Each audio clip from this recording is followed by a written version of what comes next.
আসসালামু আলাইকুম। আজকে খুব সহজ বিষয়ে কথা বলি, ফিজিওথেরাপি আর পেইন কিলার।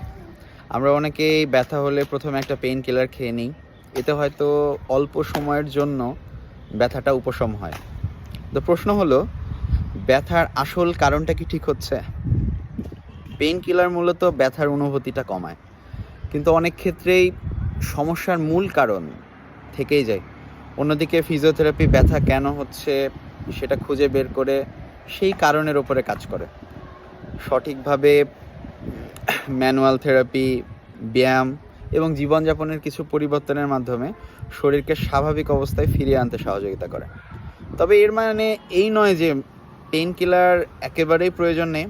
অনেক পরিস্থিতিতে চিকিৎসকের পরামর্শ অনুযায়ী পেইন কিলার দরকার হতে পারে, কিন্তু দীর্ঘমেয়াদী যে প্রবলেমগুলো রয়েছে, শুধু ওষুধের উপরে নির্ভর না করে যদি ব্যথার মূল কারণের চিকিৎসা করা যায়, দীর্ঘমেয়াদে ভালো ফল পাওয়ার সম্ভাবনা বেশি থাকে।